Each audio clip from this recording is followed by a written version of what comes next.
Welcome to the HR Empowerment Podcast, where we will uncover strategies and new insights from HR professionals who discuss up-to-date regulations, best practices, and the most pressing topics like diversity and equity, leadership, dealing with difficult situations, and much more that affect your bottom line and business. Thanks for joining us.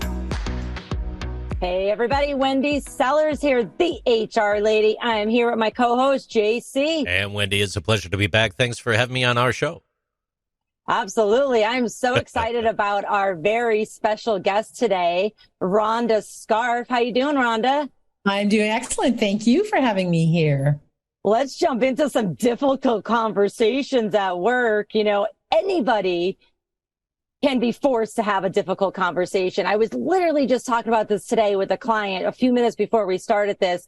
You know, it's not just about managers or HR. Everyday human beings need to know how to deal with other everyday human beings. And in the end, HR, of course, should be there for support if you have HR. But difficult conversations in life are necessary and can truly, truly change the world. With that said, tell us a little bit about yourself, Rhonda, and what you do for a living, especially around this topic. So I am a professional speaker and trainer, and I travel around the world and virtually, and I help people get on the right track, name of the company. And basically, what I do is I teach people how to live life better by dealing with all the challenges that come in our way, whether it's difficult conversations or difficult people or just doing their job better. So I've been doing that for 30 years. And like everybody else, I hate the difficult stuff too, but I figured out how to make it work. Excellent. Well, we want to make sure we walk away from our 5-part series in this podcast of helping other people. I know so many people, me included at times too, that say, oh, I just don't want to have that conversation. Or, maybe I need an extra cup of tea or coffee or a glass of wine in order to have that conversation. No question. No question. Can't always whip out the glass of wine at work though, but working from home makes it a little bit more, a little easier. Not that I am recommending that to anybody. I guess unless you work at a wine store or something like that, or maybe in the vineyards of Southern Ontario, who knows? There we go. Maybe that's the conversation we need to have. You're drinking at work. Yeah, we're actually, I believe we've come up with a scenario that we might be touching on something like that. So everybody hang on for that here.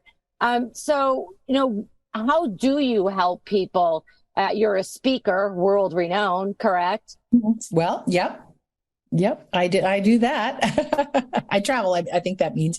So what I do is there's so many speakers and trainers and experts out there. And unfortunately, I don't want to slam anybody, but a lot of them rely on theory. And so theory sounds really good till you try to do it. And then it doesn't work. So what I do is let's not look at the theory. Let's look at what really works, what we really need to do. So I really like to give step-by-step instructions. Do this, then do this, then do that. And this is what's going to happen. And if this doesn't happen, do this, so that everybody has more or less a recipe that they need to follow to create what it is they're creating. Yeah, it truly is. There's a big difference between giving them theory or even the step-by-step, but then actually practicing it with them, because you have to be a little bit uncomfortable for you to realize, oh, this was uncomfortable in practice. This is probably going to be even more uncomfortable in real life. I'm going to a training a couple hours south of me tonight, actually, to be prepared for the morning. And we're doing some live difficult conversations, and we're using some avatars as well to make it even a little bit more unique, because we're in a remote work environment and we're in an in-person work environment. And it is, like you can just read a book or read a guide and you're like, oh yeah, I got this. And then you go to do the difficult conversation. You're like, I still don't got this.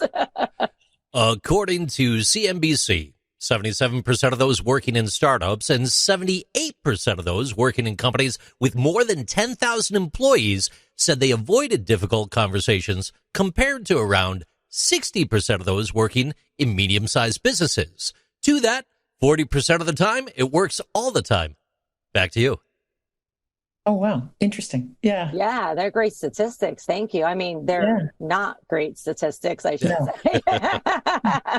They're factual, but they're scary because, oh my goodness, we have so much retention issues and turnover issues. And I just said it twice today to clients that called that were looking for help. I'm like, I don't care if you have an HR department or not. You know, it's not the HR department's responsibility to have these difficult conversations. It's the manager's responsibility. HR needs to teach them how to do it, support them, especially when it gets into legal territory. But the managers are the ones that really, really make the difference. So HR people that are listening, please stop doing your manager's job for them. Right, Rhonda? But you know, they all come running to you. Help me. I don't know what to do. And yeah, they think it's your job, but you're absolutely right. It's not your job, but it is your job to help them. So what do you mean by difficult conversations before we get into the episode 2 and jump into maybe, practicing some? Sure. So anything that makes you anxious, uncomfortable, not sure how to say what it is that you want to say, that's a difficult conversation. I mean, it's often difficult because we want it to go well, and we're to a certain degree emotionally tied to the result. And so that means we care. And if we care what the result is, it's a difficult conversation. Like, it's not a difficult conversation to tell a complete stranger to back off, but it is a difficult conversation to tell a coworker to back up, because we care about the result. Yeah. That's what makes it difficult.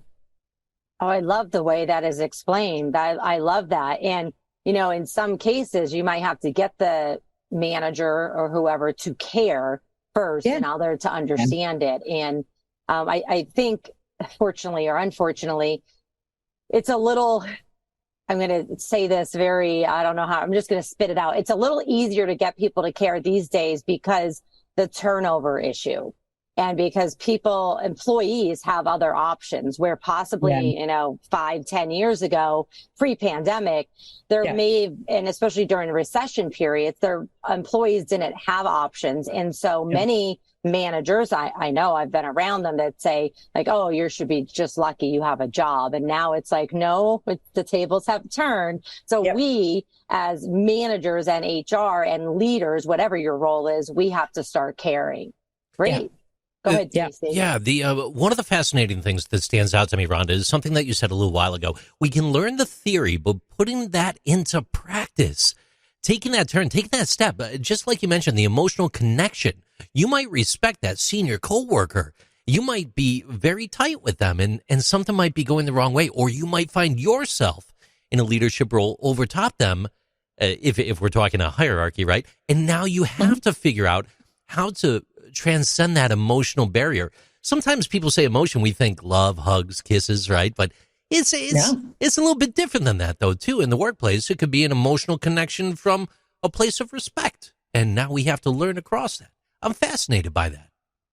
It also, one of the emotions that we have to deal with is fear. Like, what if I need to talk to my boss and I'm afraid to say what I need to say? That's emotion too. Absolutely. This will lead right into our next session, podcast series 2, where I want to talk about something that I found on one of your websites. Common sense is not common practice. So we will chat with you soon. We'll be right back. Thanks. Thank you for joining the HR Empowerment Podcast, brought to you by Aurora Training Advantage. We hope you've gained new insight and strategies to navigate the HR profession. We look forward to you joining us again on the HR Empowerment Podcast.